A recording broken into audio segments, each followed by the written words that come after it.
दोस्तों नमस्कार, ये है मार्गदर्शन फॉर सिविल सर्विसेज। मैं अनुराग चौधरी।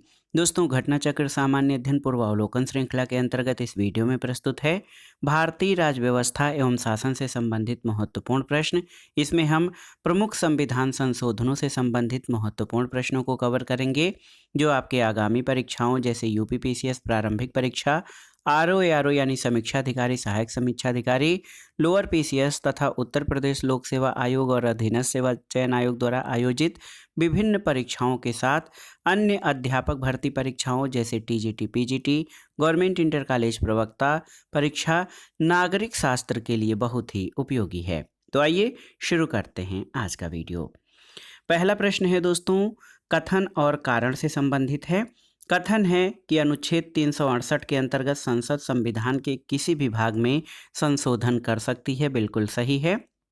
कारण है कि संसद भारत की जनता द्वारा निर्वाचित उच्चतम विधायी संस्था है। तो सही उत्तर क्या हो जाएगा? दोस्तों आप जानते हैं कि अनुच्छेद 368 के अंतर्गत संसद संविधान के किसी भी भाग में संशोधन कर सकती है क्योंकि संसद भारत की जनता द्वारा निर्वाचित उच्चतम विधायी निकाय या संस्था है। ऑप्शन ए सही उत्तर है। ए और आर दोनों सही हैं और आर ए की सही व्याख्या करता है।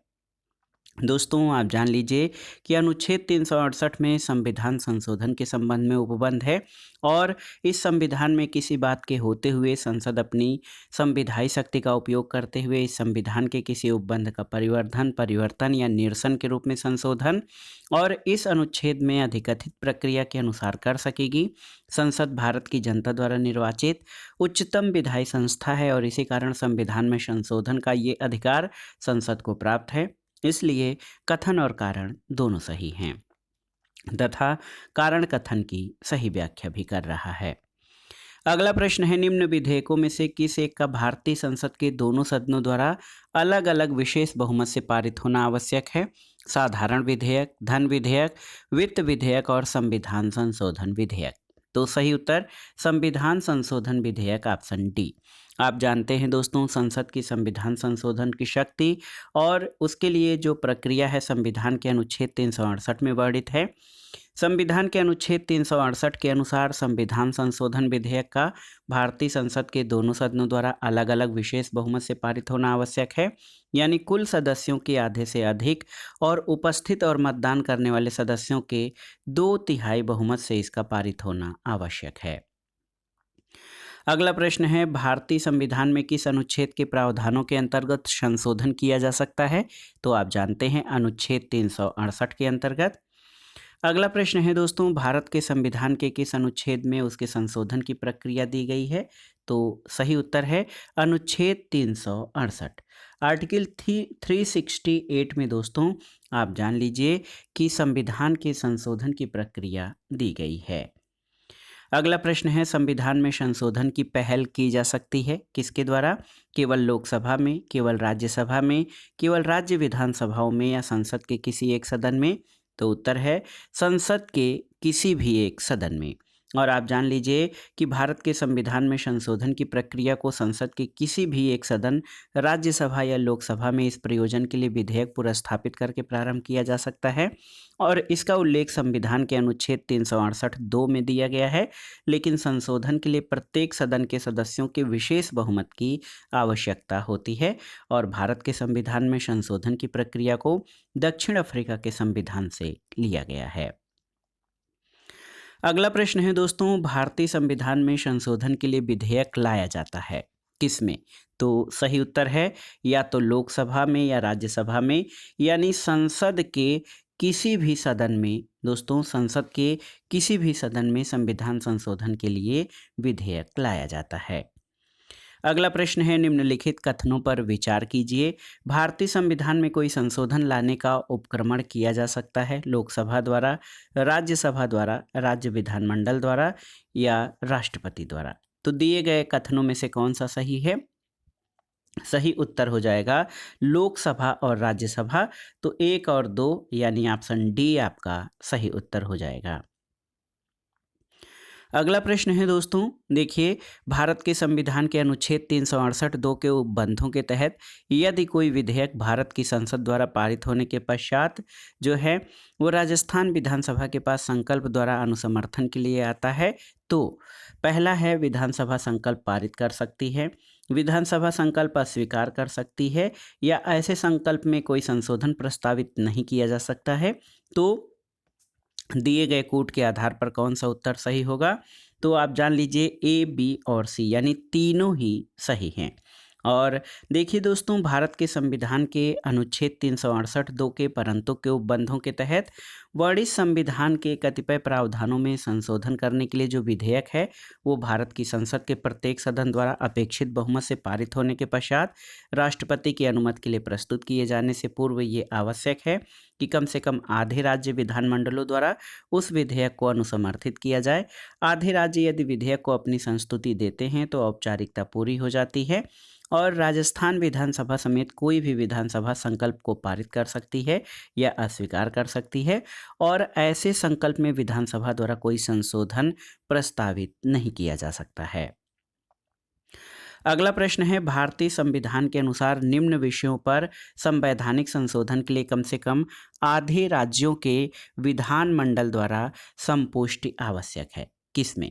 देखिए, संविधान के संघीय प्रावधान, सर्वोच्च न्यायालय के अधिकार, संविधान संशोधन की प्रक्रिया और नए राज्यों के निर्माण या राज्यों की सीमाओं तथा नामों में परिवर्तन। तो दोस्तों ए 1, 2 और 3 आपके सही हैं। भारतीय संविधान में जो है संवैधानिक संशोधन के लिए ऐसे प्रावधान जिनमें कम से कम आधे राज्यों के विधानमंडल द्वारा पुष्टि आवश्यक है, उसमें संघीय प्रावधान, संविधान के, सर्वोच्च न्यायालय के अधिकार और संविधान संशोधन की प्रक्रिया है। इसको विस्तार में आइए जानते हैं दोस्तों देखिए, भारतीय संविधान नम्य और परिवर्तनशील है। इसमें आवश्यकता अनुसार अनुच्छेद 368 में दी गई प्रक्रिया के अनुसार संशोधन किया जा सकता है। भारतीय संविधान में कुल 3 प्रकार के संशोधनों की बात कही गई है। पहला तो है साधारण बहुमत द्वारा। संविधान में कुछ प्रावधान है जिन्हें संसद साधारण बहुमत से संशोधित कर सकती है और इस प्रकार के संशोधन को अनुच्छेद 368 के प्रयोजनों के तहत संविधान का संशोधन नहीं माना जाता। जैसे राज्यों के नाम तथा सीमाओं में परिवर्तन अथवा नए राज्यों का निर्माण करने, राज्यों में विधान परिषदों को सृजित करने या समाप्त करने। इसके अलावा राष्ट्रपति, राज्यपाल, उच्चतम न्यायालय और उच्च न्यायाधीशों के वेतन और में वृद्धि या कमी करने वाले संशोधन आदि साधारण बहुमत से किए जाते हैं। विशेष बहुमत द्वारा अनुच्छेद 368(2) की प्रक्रिया के तहत संसद अपने प्रत्येक सदन के विशेष बहुमत यानी कुल सदस्य संख्या के बहुमत और उपस्थित तथा मत देने वाले सदस्यों के 2/3 बहुमत से विधेयक पारित कर संविधान के अधिकांश अनुच्छेदों में संशोधन कर सकती है। और तीसरा है विशेष बहुमत तथा राज्यों के अनुमोदन से अनुच्छेद 368(2) के परंतु के अनुसार संविधान में कतिपय प्रावधान ऐसे हैं जिनमें संशोधन करने के लिए संसद के विशेष बहुमत के साथ कम से कम आधे राज्यों के विधानमंडलों का अनुमोदन होना आवश्यक है। जैसे राष्ट्रपति का निर्वाचन और उसकी प्रक्रिया, संघ तथा राज्यों की कार्यपालिका शक्ति का विस्तार, उच्चतम न्यायालय तथा उच्च न्यायालय संबंधी प्रावधान, संसद में राज्यों का प्रतिनिधित्व, संविधान संशोधन की संसद की शक्ति और उसकी प्रक्रिया, संघ और राज्यों के मध्य विधायी शक्तियों का विभाजन और 7वीं सूची में वर्णित सूचियों की प्रविष्टि, माल और सेवा कर परिषद संबंधी प्रावधान। इनमें विशेष बहुमत और राज्यों के अनुमोदन दोनों की आवश्यकता पड़ती है। अगला प्रश्न है दोस्तों, आपको बताना है कि निम्नलिखित में से कौन से विषय हैं जिन पर कम से कम आधे राज्यों के विधानमंडलों के अनुसमर्थन से ही संवैधानिक संशोधन संभव है। तो यहाँ पर देखिए, राष्ट्रपति का निर्वाचन बिल्कुल सही है, संसद में राज्यों का प्रतिनिधित्व तो सही है, 7वीं अनुसूची में कोई भी सूची सही है, और किसी भी राज्य की विधान परिषद की समाप्ति। तो 1, 2 और 3 सही हैं, 4 इसमें शामिल नहीं है। अगला प्रश्न है, निम्नलिखित कथनों पर विचार कीजिए। 2 कथन यहाँ पर आपको दिए गए हैं, इस पे आपको विचार करना है। पहला है, भारत के संविधान में संशोधन केवल लोकसभा में एक विधेयक की पुरस्थापना द्वारा प्रारंभ किया जा सकता है, सही नहीं है। और दूसरा है, यदि ऐसा संशोधन संविधान के संघीय चरित्र में परिवर्तन की मांग करता है तो संशोधन का अनुसमर्थन भारत के सभी राज्यों के विधानमंडलों द्वारा किया जाना भी आवश्यक है, तो ये भी सही नहीं है, न तो 1 और न ही 2। और आप जान लीजिए कि संविधान के अनुच्छेद 368(2) के अनुसार संविधान संशोधन विधेयक संसद के किसी सदन में पुरस्थापित किया जा सकेगा, तो पहला कथन गलत हो जाएगा। और संघीय चरित्र में परिवर्तन से संबंधित संशोधन कम से कम आधे राज्यों के विधानमंडलों द्वारा अनुसमर्थित होना चाहिए, न कि सभी राज्य विधानमंडलों द्वारा, तो दूसरा कथन भी आपका गलत हो जाएगा। अगला प्रश्न है, संवैधानिक संशोधन प्रक्रिया के संदर्भ में कौन सा सुमेलित नहीं है, आपको बताना है। तो यहाँ पर आप देखिए, केंद्र और राज्य की कार्यपालिका शक्ति का विस्तार, सर्वोच्च और उच्च न्यायालय, राष्ट्रपति का निर्वाचन, राष्ट्रपति की योग्यता, राष्ट्रपति के पद की शर्तें, राष्ट्रपति का कार्यकाल, केंद्र और राज्यों के मध्य विधायी शक्तियों का बंटवारा, संसद और राज्यों का प्रतिनिधित्व। तो आप जान लीजिए इसमें क्या पूछा गया है कि कौन सा संवैधानिक संशोधन की प्रक्रिया में सही सुमेलित नहीं है। तो सही उत्तर क्या हो जाएगा दोस्तों, यहाँ पर सही उत्तर क्या हो जाएगा, तो देखिए 4, 5 और 6, राष्ट्रपति की योग्यता, राष्ट्रपति के पद की शर्तें और राष्ट्रपति का कार्यकाल, ये आपका जो है संविधान संशोधन की प्रक्रिया के बारे में सही सुमेलित नहीं है। ऑप्शन डी सही उत्तर हो जाएगा। दोस्तों, राष्ट्रपति की योग्यता, राष्ट्रपति के पद की शर्तें, राष्ट्रपति के कार्यकाल जैसे विषय विशेष संवैधानिक संशोधन प्रक्रिया कम से कम आधे राज्यों के विधानमंडलों के अनुसमर्थन के साथ इसके अंतर्गत नहीं आते। इनमें कोई भी परिवर्तन संसद के द्वारा बगैर राज्यों के अनुसमर्थन के भी किया जा सकता है। आइए अगले प्रश्न पर चलते हैं दोस्तों। अगला प्रश्न है, निम्नलिखित में से कौन सा संविधान संशोधन पहला संविधान संशोधन था जिसे संविधान के अनुच्छेद 368(2) के परंतु की अपेक्षाओं के अनुरूप राज्य विधानमंडलों द्वारा अनुसमर्थित किया गया। तो सही उत्तर है तीसरा संविधान संशोधन 1954।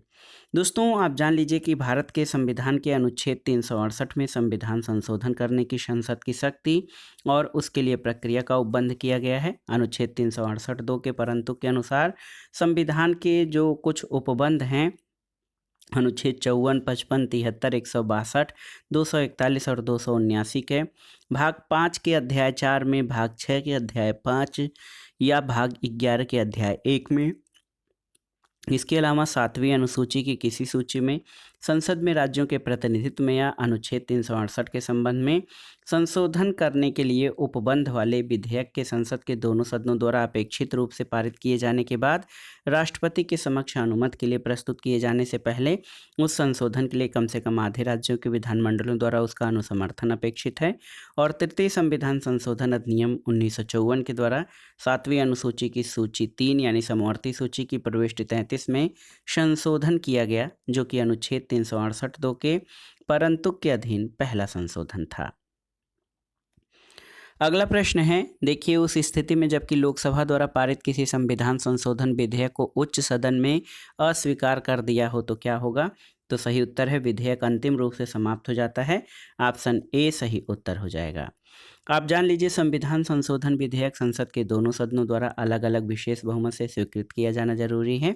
किसी एक सदन द्वारा पारित होने तथा फिर दूसरे सदन द्वारा अस्वीकृत होने अर्थात दोनों सदनों में असहमत की स्थिति में जो विधेयक है अंतिम रूप से समाप्त हो जाएगा, क्योंकि संविधान संशोधन के प्रस्ताव पर विचार करने के लिए संसद के दोनों सदनों के संयुक्त बैठक के जो है कोई प्रावधान नहीं है।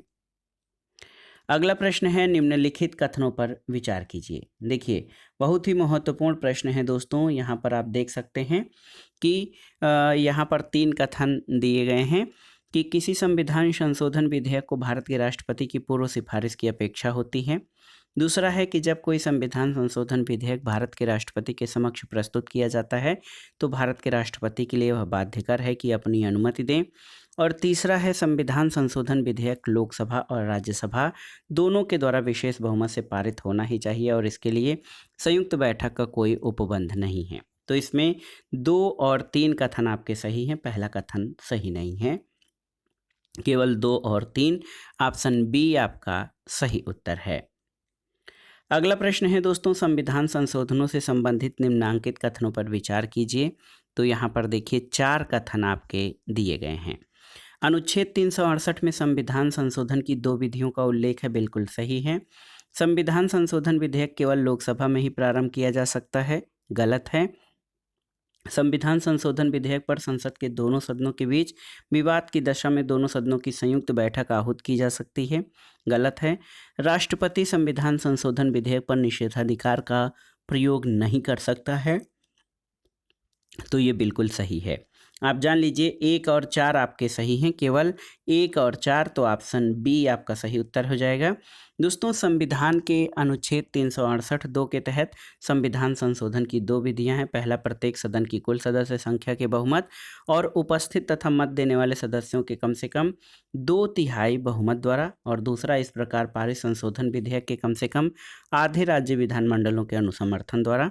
संविधान संशोधन विधेयक संसद के किसी भी सदन में प्रारंभ किया जा सकता है और दोनों सदनों में विवाद की स्थिति में संयुक्त बैठक का प्रावधान संविधान संशोधन विधेयक के संबंध में नहीं है। साथ ही संविधान संशोधन विधेयक पर राष्ट्रपति को अनुमति देनी होगी, उसे निषेधाधिकार प्राप्त नहीं है। अगला प्रश्न है, संविधान संशोधन करने के विधेयक को वीटो करने की राष्ट्रपति की सख्त सहमति देनी होगी शब्द से स्थापनापन्न करके किस संशोधन द्वारा छीन ली गई है? तो ये 24वां संशोधन, ऑप्शन सी। दोस्तों, संविधान के 24वां संशोधन अधिनियम 1971 के द्वारा अनुच्छेद 368 के खंड 2 में संशोधन करके संसद के दोनों सदनों द्वारा पारित संविधान संशोधन विधेयक को वीटो कर सकने की जो राष्ट्रपति की शक्ति है, उसे छीन लिया गया और अनुच्छेद 368(2) के अनुसार इस संविधान के संशोधन के आरंभ में संसद के किसी सदन में इस प्रयोजन के लिए विधेयक पुरस्थापित करके ही किया जा सकेगा, और जब वह विधेयक प्रत्येक सदन में उस सदन की कुल सदस्य संख्या के बहुमत द्वारा तथा उस सदन में उपस्थित और मत देने वाले सदस्यों के कम से कम 2/3 बहुमत द्वारा पारित कर दिया जाता है, तब वह राष्ट्रपति के समक्ष प्रस्तुत किया जाएगा, जो विधेयक को अपनी अनुमति देगा, और तब संविधान उस विधेयक के निबंधनों के अनुसार संशोधित हो जाएगा। लेकिन कतिपय मामलों में विधेयक को राष्ट्रपति के समक्ष प्रस्तुत करने से पूर्व कम से कम आधे राज्यों के विधानमंडलों द्वारा पारित इस आशय के संकल्प द्वारा उन विधानमंडलों का अनुसमर्थन भी अपेक्षित होगा।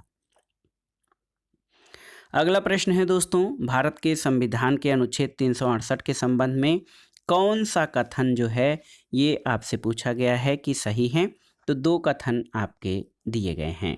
आप देखिए, पहला कथन है कि 24वें संविधान संशोधन अधिनियम 1971 द्वारा अनुच्छेद 368 संशोधित किया गया, बिल्कुल सही है।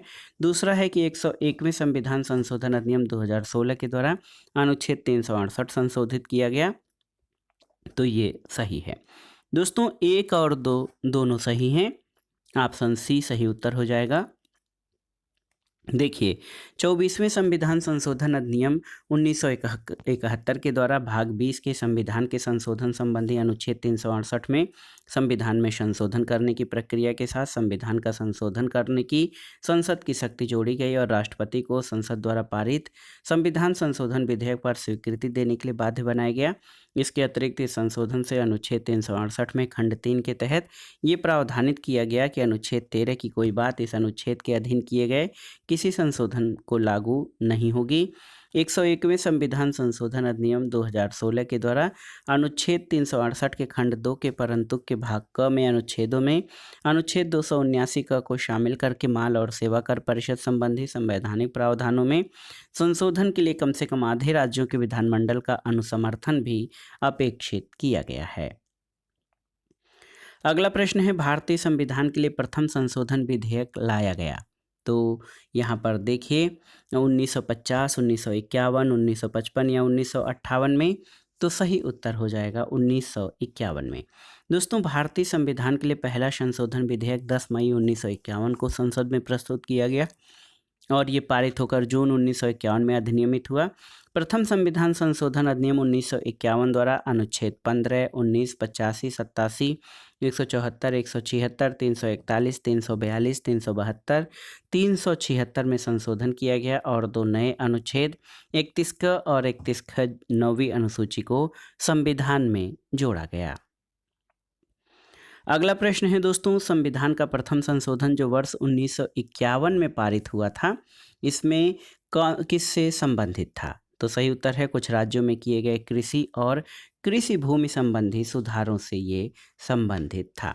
और आप जान लीजिए कि भारतीय संविधान के प्रथम संशोधन 1951 द्वारा संविधान में 2 नए अनुच्छेद 31 क और ख तथा 9वीं अनुसूची को शामिल किया गया, ताकि कुछ राज्यों में कृषि और कृषि भूमि संबंधी सुधारों के संरक्षण के लिए जो बनाए गए भूमि सुधार कानून हैं उनको चुनौती न दी जा सके। अगले प्रश्न पर आते हैं दोस्तों। अगला प्रश्न है, भारतीय संविधान में 9वीं अनुसूची परिवर्धित हुई थी किसके द्वारा? तो याद रखिएगा, प्रथम संविधान संशोधन के द्वारा। दोस्तों, भारत के संविधान में जो 9वीं अनुसूची है वो पहले संविधान संशोधन के द्वारा जोड़ी गई थी। अगला प्रश्न है, भारत के उच्चतम न्यायालय के न्यायाधीश की आयु ऐसे प्राधिकारी द्वारा और ऐसी रीति से अवधारित की जाएगी जिसका संसद विधि द्वारा उपबंध करे अंतः स्थापित किया गया था किस संविधान संशोधन के द्वारा? तो याद रखिएगा, 15वें संविधान संशोधन के द्वारा। याद कर लीजिए, 15वें संविधान संशोधन 1963 के द्वारा ये अंतः स्थापित अनुच्छेद 124(2)(a) के तहत प्रावधान किया गया कि भारत के उच्चतम न्यायालय के न्यायाधीश की आयु ऐसे प्राधिकारी द्वारा और ऐसी रीति से अवधारित की जाएगी जिसका संसद विधि के द्वारा उपबंध करे। अगला प्रश्न है दोस्तों, देखिए महत्वपूर्ण प्रश्न है आप सभी के लिए। इसमें पूछा गया है कि भारतीय रियासतों के शासकों के विशेष अधिकारों और प्रीवी पर्सेज की समाप्ति कब की गई? तो सही उत्तर है 1971 में। दोस्तों, आप जान लीजिए कि इंदिरा गांधी के प्रधानमंत्रित्व काल में 1971 में अधिनियमित 26वें संविधान संशोधन अधिनियम द्वारा संविधान में अनुच्छेद 363 का देशी राज्यों के शासकों को दी गई मान्यता की समाप्ति और प्रीवी पर्सेज का अंत किया गया। और आप जान लीजिए कि ये जो है बहुत ही महत्वपूर्ण था कि भारतीय रियासतों के शासकों के विशेष अधिकारों और प्रीवी पर्सेज की समाप्ति 1971 में की गई थी। अगला प्रश्न है, निम्नांकित संवैधानिक संशोधनों का सुमेलन करिए। तो यहाँ पर देखिए 13वां संशोधन ये नागालैंड से संबंधित है। 18वां संशोधन दोस्तों राज्य को पुनर्परिभाषित किया गया। इसके अलावा 39वां संशोधन राष्ट्रपति, उपराष्ट्रपति, स्पीकर और प्रधानमंत्री के चुनाव को चुनौती नहीं दी जा सकती। और 52वां संशोधन आप जानते हैं दल बदल निरोधक कानून से संबंधित है। 1, 3, 2, 4 देखिए 1, 3, 1, 1C अगर जो ऐसे करें तो यहाँ पर हो जाएगा पहले का A, दूसरे का C, तीसरे का D और चौथे का B। तो यहाँ पर सही उत्तर हो जाएगा ऑप्शन डी आपका सही उत्तर हो जाएगा 1, 4, 2 और 3। अगला प्रश्न है, सूची 1 का सूची 2 के साथ सुमेलन करिए और दिए गए कूट से सही उत्तर का चयन करिए। तो यहाँ पर आप देख सकते हैं दोस्तों, न्यायिक पुनरीक्षण शक्ति का परिसीमन ये 38वें संशोधन के द्वारा, और संपत्ति के अधिकार को मौलिक अधिकारों से हटाया जाना तो आप जानते हैं ये 44वें संविधान संशोधन 1978 के द्वारा। मताधिकार की आयु को 21 वर्ष से 18 वर्ष ये 61वें संविधान संशोधन के द्वारा, और उद्देशिका में पंथ निरपेक्ष शब्द ये 42वें संविधान संशोधन 1976 के द्वारा जोड़ा गया। तो 3, 2, 1 और 4, 3, 4, 1 और 2, 3, 4, 1 और 2 मिलान करते हैं 3, 4, 1 और 2 ऑप्शन सी सही उत्तर हो जाएगा।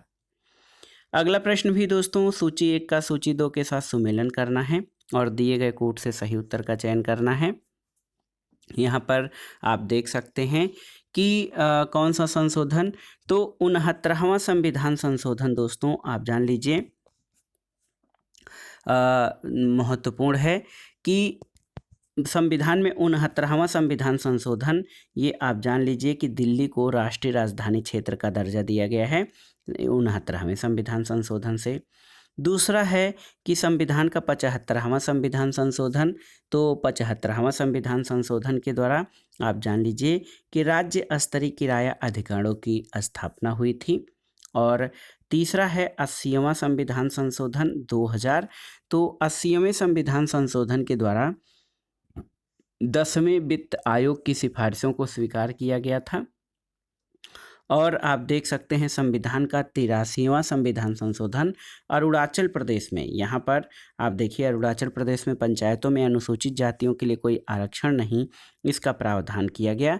तो सही उत्तर ऑप्शन ए हो जाएगा। ए का पाँचवा, बी का पहला, सी का चौथा और डी का दूसरा। अगला प्रश्न है सूची 1 का सूची 2 से सुमेलन करिए और दिए गए कूट से सही उत्तर का चयन करिए। यहाँ पर संवैधानिक संशोधन का प्रावधान और क्रमांक आपको मिलान करना है। तो सही मिलान क्या हो जाएगा, आप देखिए अनुच्छेद 19(1) ग के अंतर्गत सहकारी समितियां बनाने का अधिकार, तो ये आपका 97वां संविधान संशोधन 2012 से मिला है। रिक्तियों के बैकलॉग को भरने में अनुसूचित जाति या अनुसूचित जनजाति के आरक्षण का जो संरक्षण है, आप जान लीजिए ये 81वें संविधान संशोधन से ये किया गया। राष्ट्रीय न्यायिक नियुक्ति आयोग का निर्माण जो है ये आपके 99वें संविधान संशोधन से, और मंत्रिपरिषद के आकार को 15% या सीमित करना ये 91वां संविधान संशोधन अधिनियम है। तो 3, 1, 4 और 2, आप देखिए 3, 1, 4 और 2 बहुत आराम से इसका मिलान किया जा सकता है। अगला प्रश्न है दोस्तों, निम्नलिखित में से किस संविधान अधिनियम को लघु संविधान या मिनी कॉन्स्टिट्यूशन कहा जाता है, आपको बताना है। तो सही उत्तर है 42वां संविधान संशोधन 1976।